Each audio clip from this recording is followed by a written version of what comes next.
If you are on Instagram, then you should follow the Cowboys Report Instagram account dedicated only to the Dallas Cowboys.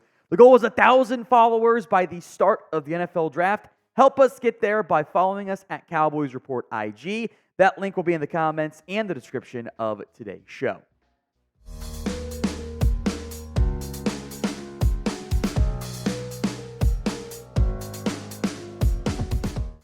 We've got quite a bit of Cowboys news and some rumors to get to on today's show. Kind of a loaded batch, to be quite honest there. Let's begin with Mazi Smith. First, I guess the good news. He's going to be playing at a heavier weight this year. That was confirmed by Mike McCarthy. It had been mentioned by Brian Broaddus and others. That's the good news. What's not good news is that McCarthy at NFL owners' meetings this morning also revealed that Mazi Smith had shoulder surgery. He underwent surgery after the season ended. Apparently, he had been battling it throughout the season, or at least later on in the season. Now, what's noteworthy to me, and I'll go more in depth on why it's noteworthy here, was reportedly a 4 to 6 month recovery timetable after the surgery. That means he should be good to go around training camp, and maybe the shoulder injury was a factor in why he had lost some weight last season. You know, when you're battling a shoulder injury, maybe not able to work out the way you had done or planned to do previously, while also not ensuring you're not just adding bad weight. You know, you don't want to be 350 pounds, and a lot of that's all just gross, ugly, unnecessary fat there. Now, I will make note, this is all speculation, but I think it's pretty smart speculation. Whenever you see 4 to 6 months shoulder surgery, that's very frequently the timetable for a torn labrum. And that would make a lot of sense in terms of what Mazi Smith was dealing with, and also could explain why he wasn't playing a lot super late, and especially against the Packers in the postseason. Smith was a disappointment in year one. You know, he was always viewed as a raw, developmental nose guard with plenty of really intriguing athletic upside, but no way you can slice it. He did not live up to expectations in year one. So I am once again anxious about this defensive tackle room. You got Osa Odighizuwa. There's one starter. You need Mazi Smith to be a key piece in year two, but now he's coming off a surgery and an injury. Not going to have the same offseason of growth. There's a lot of offseason of rehab going on there. Then it's Chauncey Golston and Carl Davis. And that's it. It's not a very good room. And you've got 3 top 150 picks. How are you going to get better at defensive tackle? So more on this to come, but will Mazi Smith bounce back this year? It is the pinned comment on this video, so yeah, plays, whatever. Go to the pinned comment instead. Y for yes, N for no. I want to believe it would be a very important and impactful thing if Mazi Smith does have a bounce back year. But the pressure is on him right now, and maybe in a way that's not even fair to the kid. There's no help at defensive tackle right now. It's, bad, mediocre practice squad player Carl Davis, Chauncey Golston, who I think is like a number 5 defensive tackle right now, second-year player Mazi Smith, and Osa Odighizuwa. You didn't. The report was the Cowboys had offered Hankins to come back. He had said no. He got $2 million and like $300,000 guaranteed from Seattle. So either they were just super cheap or they didn't want Hankins back and lied about it. Either way, there's not very many good defensive tackles out there. The shoulder injury is just another worrying thing for the Cowboys. And you already got David Moore out there saying nothing to be worried about with both Mazi and Luke Schoonmaker. More on that in a little bit. Yes, there is. Those are things to be worried about. Injuries do not help young, raw players. It's the gift from, I forget what movie it is, where the house is exploding behind him and the guy's going, nothing to see here, go about your business, nothing to see here, as the house explodes. Now, that's an extreme example, but this is something to be worried about. You want the offseason to work on technique, get better. Well, now you're rehabbing. That's not great. It can limit young players' growth. It can stunt their development or at least put them behind in that process.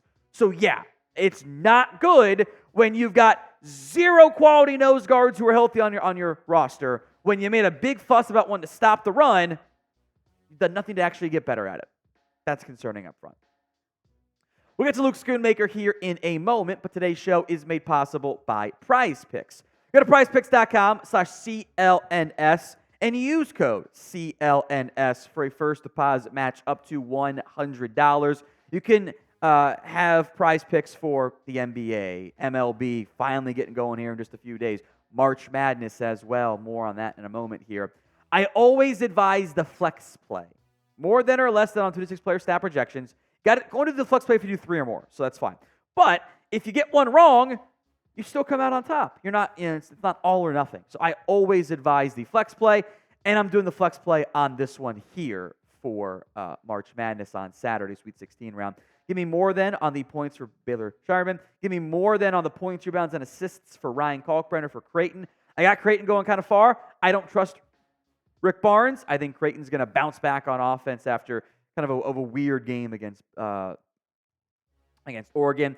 And give me more than Terrence Shannon, 2.5 three-pointers made. He's averaged about 4+ in the regular season. Tougher competition, but I like those lines. Go to prizepicks.com/CLNS and use code CLNS for a first deposit match up to $100. Link will be in the comments section and the description of today's show.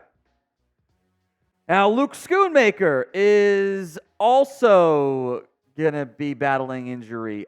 He apparently got hurt in training and recently underwent shoulder surgery. Doesn't sound like this is going to be a 4 to 6 month recovery. And the report, expectation, whatever, is he'll be back for training camp. To which I say, okay, let's see.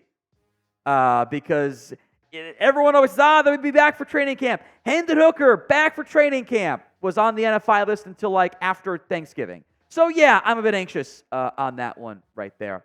And frankly, I'm actually even more worried about this particular injury for Luke Schoonmaker. Now, it does not sound as bad. Like the timetable doesn't appear to be 4 to 6 months, so I don't think it's a torn labrum then.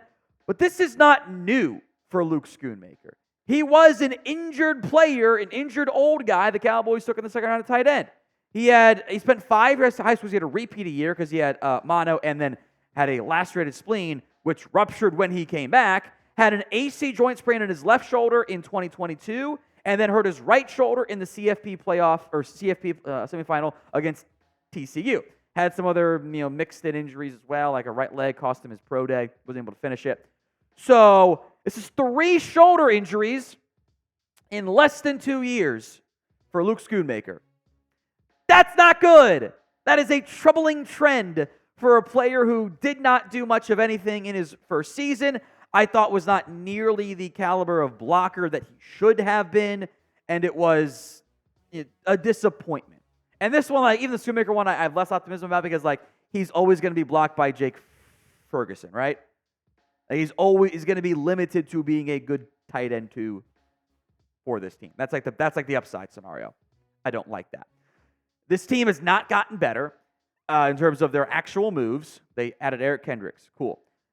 What they're banking on is the young guys coming off injury doing better. Your first 3 picks all got hurt in the past calendar year. Mazi Smith shoulder, Luke Schoonmaker shoulder, DeMarvion Overshow knee. I'll throw in David Durden, John Stevens, not nearly as impactful with some knee injuries as well there, but certainly worth mentioning. You need those 3 guys to play better. They've also been rehabbing. Don't love it. What is your concern level then over this little rash of injuries for the Dallas Cowboys? Scale it for me from 1 to 10 in the comments section. I do want to go to Stephon Gilmore here. Stephen Jones's latest kind of rambly comments certainly make it sound to me like they don't plan on having Gilmore back. Here's what Stephen said. I just know we think a whole lot of Stephon. With Bland stepping up and us re-signing J. Lou and Diggs coming off that injury, there's another great football player there we're allocating a lot of our cap resources to. And here we're going to have him back ready to go. It's just having to pick and choose where you want to use your resources. Stephon was not only really good for us on the field, but a better guy off the field. I hope things go well for him. He was nothing but very productive for us. We don't ever rule that out either. There's a lot of past tense comments there from Stephen Jones. For the record, the Cowboys are 14th in overall cornerback spending in 2024. They could have dropped that number down significantly if they had restructured the Trayvon Diggs contract. I kind of think surprisingly, did not go down that path, so they could have easily afforded Gilmore if they wanted to. But again, they're not being honest. Like, they're acting like they're paying so much money to two cornerbacks. They're paying vet minimum to Lewis, basically. Diggs contract and rookie contract for Deron Bland. They're barely, and if they restructure Diggs, they'd be below average in cornerback spending. Okay. Look, they clearly just don't want to spend money right now. They are being cheap. Do not let anyone tell you otherwise. They are actively choosing to be cheap. So unless Stephon Gilmore chooses to take less, I guess, or if he doesn't find any interest in him, and maybe his own shoulder surgery that he had is kind of delaying his market a little bit, I would assume he doesn't come back. And that means your quarterback room looks like this. Diggs, Bland, and Lewis. And thin depth. Does Eric Scott, Nashawn Wright, Israel Mukuamu break out?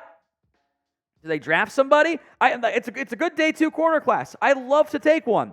I don't know if they can afford to because they don't have the luxury of simply drafting the best player available.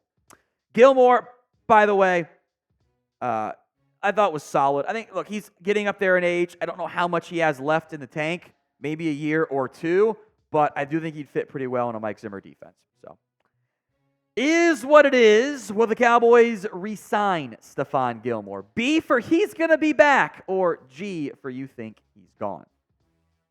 Let's hit Tyler Smith. Snip, snap. Not really, but it's funny to hear Jerry Jones say one thing, Stephen Jones say another thing, and Mike McCarthy say the opposite of Jerry Jones. Here's what Mike said on NFL owners meetings today. We'll keep him at guard right now, see how it unfolds as of today. Let's fill out the room, then we'll look at it. We'd like to continue adding to that room. This, in the end, this is the most accurate statement. To an extent. You know, in an ideal world, the Cowboys will get lucky and a premium tackle prospect will be on the board at 24. They send it in and everyone's happy about it, right? They fill a need, keep your all-pro guard at guard, who I think could absolutely play tackle. He did it in 2022, but it was better in 2023. Was that position change or was that just, upward growth? Maybe a mix of both, who knows? They need to add more talent to this offensive line. And like we said on yesterday's show, the plan is fairly straightforward and obvious. It's worry about it later, where Tyler Smith plays. You don't have to make that decision on March 26th. There's actually no reason to make that decision at this stage. You do it after the draft. You do it in May. And you go, okay, this is what we have. Tyler, this is your spot long term. So we'll see what happens in the not too distant future. We broke that down yesterday. Check out the video on the channel. We'll have daily videos for you. Another one coming out later today. So hit that sub button, youtube.com/@CowboysTV for more free Cowboys YouTube videos. Among the other things that McCarthy said at owners' meetings was, hey, we're going to get more help in the running back room.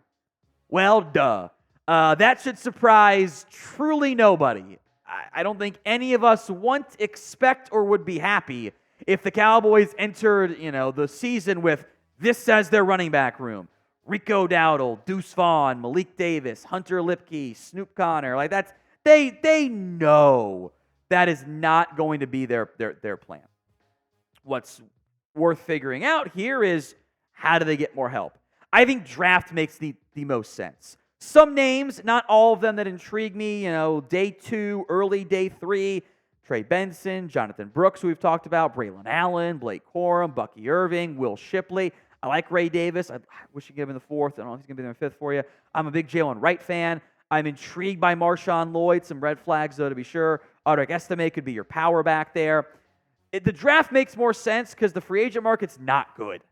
There is a lot of, that guy might be washed on this list. J.K. Dobbins, ultimate wild card. Is he healthy? Can you even trust him? I don't know. Clyde Edwards-Helaire, Jerick McKinnon, fit kind of that scat back category.